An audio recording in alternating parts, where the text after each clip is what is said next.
Hello बच्चों, आज हम पढ़ेंगे सतत विकास जो चैप्टर है हमारा उसके बारे में और उसको फटाफट से शॉर्ट नोट्स में रिवाइज करेंगे। पर्यावरण के कार्य, पर्यावरण के क्या कार्य हैं? पर्यावरण के कार्य जो हैं वो 4 हैं। एक तो उत्पादन हेतु संसाधन उपलब्ध कराना। उत्पादन करने के लिए हमें संसाधन कहाँ से मिलते हैं? पर्यावरण से मिलते हैं। और संसाधन भी 2 तरह के होते हैं, नवीकरणीय और अनवीकरणीय। नवीकरणीय जिनको हम दोबारा जैसे पेड़ हैं उगा के उनको दोबारा से हम पा सकते हैं, लेकिन अनवीकरणीय कोयला पेट्रोलियम जिनको हम दोबारा से इतनी जल्दी नहीं पा सकते। तो 2 तरह के जो संसाधन हमें पर्यावरण उपलब्ध कराता है। फिर कचरे का अवशोषण, उत्पादन व उपभोग के से उत्पन्न अपशिष्ट को अवशोषित करता है, मतलब एब्जॉर्ब कर लेता है। जो भी हमारे एनवायरनमेंट में जो भी कुछ कचरा है, जो भी कुछ निकलता है कचरा, उसको जो हमारा पर्यावरण है वो अवशोषित कर लेता है, लेकिन उसकी एक मात्रा सीमित है। जीवन को बनाए रखना, हमारे जीवन को बनाए रखता है। हमें सूर्य, मिट्टी, जल, वायु, इन सब में संतुलन बनाए रखता है। सौंदर्य सेवाएं भी देता है। हमें जाके पहाड़ों पे हम घूमने जाते हैं, बीच पे घूमने जाते हैं, तो हमें उनका सौंदर्य बहुत अच्छा लगता है।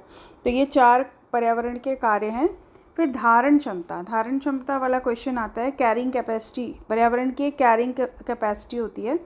और जो क्या होता है कि जो संसाधन होते हैं उनका अगर हम दोहन मतलब यूज़, अगर हम संसाधन का यूज़ करते हैं वो जो है हमारा कम होगा, तो पुनर्जीवन की दर जो है वो होगी और के बराबर होना चाहिए। संसाधन का दोहन की भी एक लिमिट होती है ना, कि जितने हम पेड़ काटेंगे, ज़्यादा से ज़्यादा पेड़ काट देंगे तो हमारा पर्यावरण कैसे कार्य कर पाएगा। और या तो संसाधन का दोहन कम हो या बराबर हो पुनर्जीवन की दर से, इतने ही पेड़ उगते भी हों साथ में जितने काटे जाएं। और अपशिष्ट उत्पादन, अपशिष्ट उत्पादन का मतलब है कि पर्यावरण की अवशोषण क्षमता जो है इतनी हो जितनी अपशिष्ट उत्पादन भी होता चला जा रहा है। मतलब जो हमारे जो भी कुछ संसाधन हम ले रहे हैं उसको इक्वली हम पर्यावरण की अवशोषण क्षमता के बराबर उगाते भी चले जा रहे हैं, उसके बराबर हो या उससे कम हो। कुल मिला के ये कि जो संसाधन हम जितने यूज़ कर रहे हैं उतने ही संसाधन हम उनका कहीं ना कहीं आगे ये सोच के चलें कि जितने हम पेड़ काट रहे हैं उतने ही पेड़ हम उगा भी रहे हैं साथ में। ठीक है, तो धारण क्षमता तब तक पृथ्वी की बनी रहेगी। अगर ये इससे अधिक हो जाएगा तो धारण क्षमता नहीं बनी रहेगी और पर्यावरण संकट आएगा। यदि संतुलन ना रहे तो पर्यावरणीय संकट आना ही आना है। तो अगर धारण क्षमता से रिलेटेड क्वेश्चन आए तो आप ये लिख सकते हैं कि संसाधन का दोहन जो है वो अगर अधिक होगा तो पर्यावरणीय संकट आ सकता है। जो पृथ्वी है उसकी भी एक धारण क्षमता है, उससे अधिक संसाधन का दोहन किया जाता है तो पर्यावरण की अवशोषण क्षमता से अधिक अगर हम निकालते हैं, उसमें से यूज़ करते हैं, तो वो मुश्किल हो जाएगा और फिर हमें संकट का सामना करना पड़ेगा। जैसे आजकल देख रहे हैं पहाड़ गिर रहे हैं बहुत। संसाधनों का अत्यधिक दोहन, अपशिष्ट अवशोषण क्षमता से अधिक, परिणाम क्या होगा? इससे वैश्विक ऊष्मीकरण होगा। जो हमारी पृथ्वी है उसमें जो है गर्मी बढ़ेगी, ग्लोबल वार्मिंग होगी, जलवायु परिवर्तन होगा और ओजोन अक्षय तो आप जानते ही हो, ओजोन डिप्लीशन का एक बहुत बड़ा कारण होगा।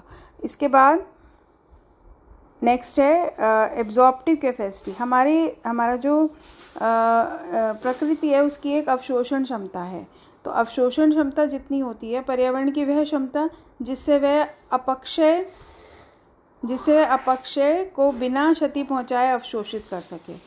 तो क्या है कि पर्यावरण की वह क्षमता जिससे कि हम हमारे पर्यावरण को क्षति भी ना पहुंचे और उसके जो हम उससे संसाधन ले रहे हैं वो भी पूर्ण हो जाए।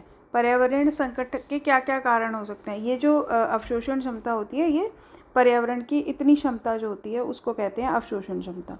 पर्यावरण संकट के क्या क्या कारण हो सकते हैं? जनसंख्या विस्फोट, नवीकरणीय अनवीकरणीय संसाधनों का अधिक दोहन करना। ठीक है, संसाधन के विलुप्त हो रहे हैं हमारे बहुत से संसाधन, जनसंख्या वृद्धि भी बढ़ रही है, विकास प्रक्रिया बहुत ज़्यादा है, जलवायु प्रदूषण, वायु प्रदूषण और बीमारियां हो रही हैं, स्वास्थ्य पर अधिक खर्च हो रहा है, वैश्विक ऊष्मीकरण, ओजोन क्षय और श्वसन व जल जनित रोग हो रहे हैं, जिससे कि हमें अपने स्वास्थ्य पर अधिक खर्च करना पड़ रहा है। नेक्स्ट है बेटा इसमें नकारात्मक पर्यावरणीय प्रभाव की अवसर लागत। ये वाला क्वेश्चंस भी कई बार आ जाता है और ये बच्चों को समझ में नहीं आता है कि ये है क्या चीज़।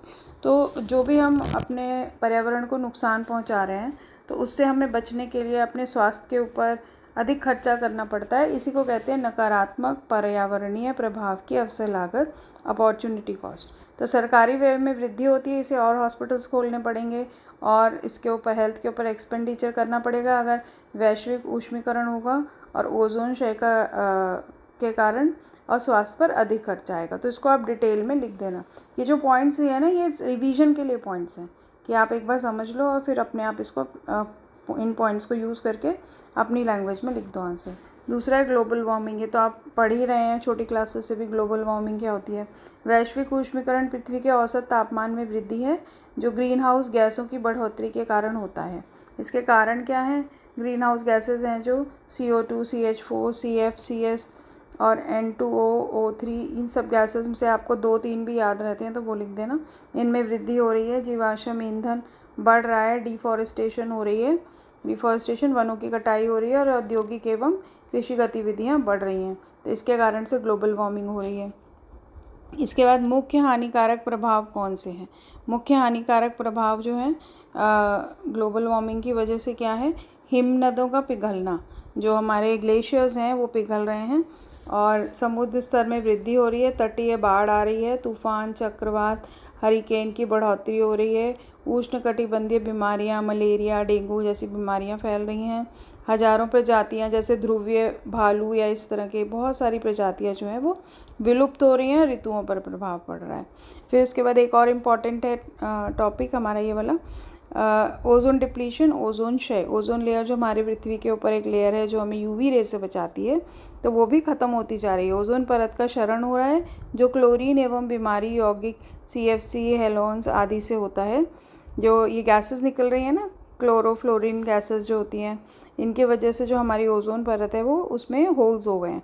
कॉजेज़ ऑफ ओजोन डिप्लीशन, इसका रीज़न क्या है? रेफ्रिजरेटर, AC वगैरह जो हम चलाते हैं, ये सब इसके कारण है। मुख्य प्रभाव, main effects of ozone depletion, ozone जो हमारे पर्यावरण में डिप्लीट हो रही है, जिसका क्षय हो रहा है, इसके क्या कारण है?